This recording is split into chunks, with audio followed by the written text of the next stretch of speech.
ଆଜିର ପ୍ରସଙ୍ଗରେ ଶୁଣନ୍ତୁ ନିଶାମୁକ୍ତ ସମାଜ ଓ ସୁରକ୍ଷିତ ଭବିଷ୍ୟତ ଏକ ସାମୂହିକ ସଂକଳ୍ପ।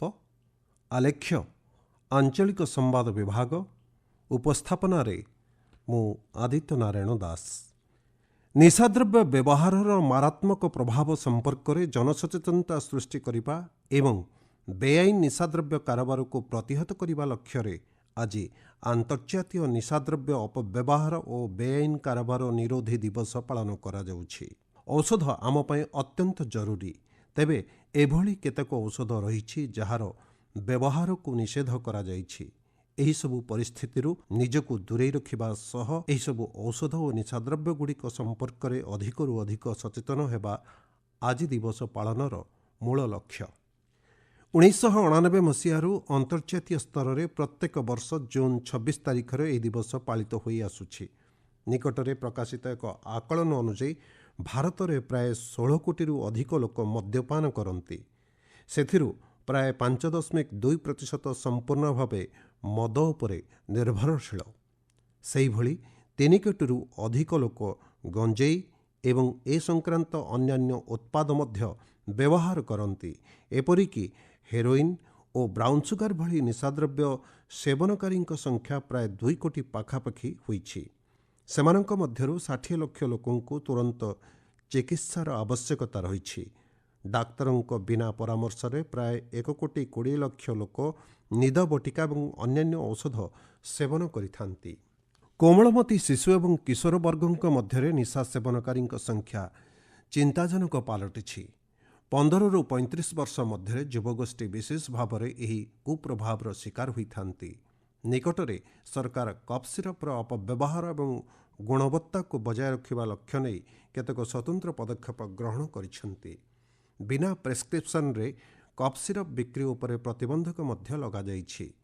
ଡ୍ରଗ୍ସ ନିୟମାବଳୀର ସୂଚୀ କେ ଆଧାରରେ ମିଳୁଥିବା ରିହାତିକୁ ସରକାର ପ୍ରତ୍ୟାହାର କରିଛନ୍ତି। କେତେକ ନିଶାଦ୍ରବ୍ୟ ମିଶ୍ରଣ ଯୁକ୍ତ କଫ୍ ସିରପ ବିକ୍ରି ଓ ବ୍ୟବହାର ଉପରେ ମଧ୍ୟ ସମ୍ପୂର୍ଣ୍ଣ ନିଷେଧାଦେଶ ଜାରି କରାଯାଇଛି। ଅପମିଶ୍ରଣ ଏବଂ ବିଷାକ୍ତ ଦ୍ରବ୍ୟ ମିଶାଯାଉଥିବା କଫ୍ ସିରପ ସ୍ୱାସ୍ଥ୍ୟ ହାନିକାରକ ବୋଲି ପ୍ରମାଣିତ ହେବା ପରେ ସରକାର ଏହି ପଦକ୍ଷେପ ଗ୍ରହଣ କରିଛନ୍ତି। ଏଭଳି ଅପମିଶ୍ରିତ ତଥା ବେଆଇନ ଔଷଧ ସେବନ ଯୋଗୁଁ ଶରୀରର ବିଭିନ୍ନ ଅଙ୍ଗ ଉପରେ ନକାରାତ୍ମକ ପ୍ରଭାବ ପଡ଼ୁଛି। ସେବନକାରୀଙ୍କ ପରିବାର ଆର୍ଥିକ କ୍ଷତି ସହ୍ୟ କରିବା ସହିତ ଜାଣତ କିମ୍ବା ଅଜାଣତରେ ସେମାନେ ବିଭିନ୍ନ ଅପରାଧିକ କାର୍ଯ୍ୟକଳାପରେ ଜଡ଼ିତ ହୋଇଥାନ୍ତି। ଫଳରେ ଭବିଷ୍ୟତ ଜୀବନ ନଷ୍ଟ ହୋଇଥାଏ। ପ୍ରାରମ୍ଭିକ ଅବସ୍ଥାରେ କୁସଙ୍ଗରୁ ଆରମ୍ଭ ହୋଇଥିବା ଏହି ଅଭ୍ୟାସ ପରବର୍ତ୍ତୀ କାଳରେ ଦୈନନ୍ଦିନ ଜୀବନର ଏକ ମାଧ୍ୟମରେ ପରିଣତ ହୋଇଥାଏ। ଏପରି ସ୍ଥିତିରେ ନିଶାଦ୍ରବ୍ୟର ବେଆଇନ କାରବାର ମଧ୍ୟ ବୃଦ୍ଧି ପାଉଛି। କେତେକ କ୍ଷେତ୍ରରେ ଏହି ନିଷିଦ୍ଧ ପଦାର୍ଥ ଦେଶରେ ଉତ୍ପାଦିତ ହେଉଥିବା ବେଳେ ଅନ୍ୟ କ୍ଷେତ୍ରରେ ଏହା ବେଆଇନ ଭାବେ ବିଦେଶରୁ ଆସିଥାଏ। ବିଜ୍ଞାନ ଏବଂ ଗବେଷଣା ଆଧାରରେ ଏକ ପ୍ରଭାବୀ ନିଶାଦ୍ରବ୍ୟ ନୀତି ପ୍ରସ୍ତୁତ କରିବା ପାଇଁ ଜାତିସଂଘ ପ୍ରତ୍ୟେକ ଦେଶକୁ ଆହ୍ୱାନ ଦେଇଛି।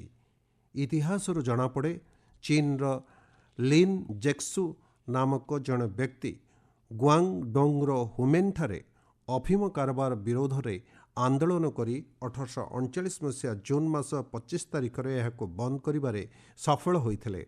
ଏହା ଥିଲା ଚୀନର ପ୍ରଥମ ଅଫିମ ଯୁଦ୍ଧର ଠିକ୍ ପୂର୍ବବର୍ତ୍ତୀ ସମୟ। ତେଣୁ ଜୁନ୍ 26 ତାରିଖକୁ ଜାତିସଂଘ ଆନ୍ତର୍ଜାତିକ ବେଆଇନ ନିଶାଦ୍ରବ୍ୟ କାରବାର ଦିବସ ଭାବେ ପାଳନ କରିବାକୁ ନିଷ୍ପତ୍ତି ଗ୍ରହଣ କରିଥିଲା। 2016 ମସିହାରେ ଏହି ପ୍ରସଙ୍ଗରେ ଜାତିସଂଘ ସାଧାରଣ ପରିଷଦର ଏକ ସ୍ୱତନ୍ତ୍ର ଅଧିବେଶନ ଅନୁଷ୍ଠିତ ହୋଇଥିଲା।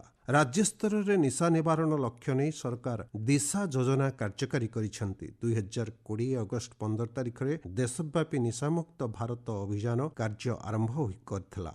ଏ ପର୍ଯ୍ୟନ୍ତ 3 କୋଟିରୁ ଅଧିକ ଲୋକଙ୍କ ପାଖରେ ଏନେଇ ସଚେତନତା ବାର୍ତ୍ତା ପହଞ୍ଚାଯାଇ ସାରିଛି।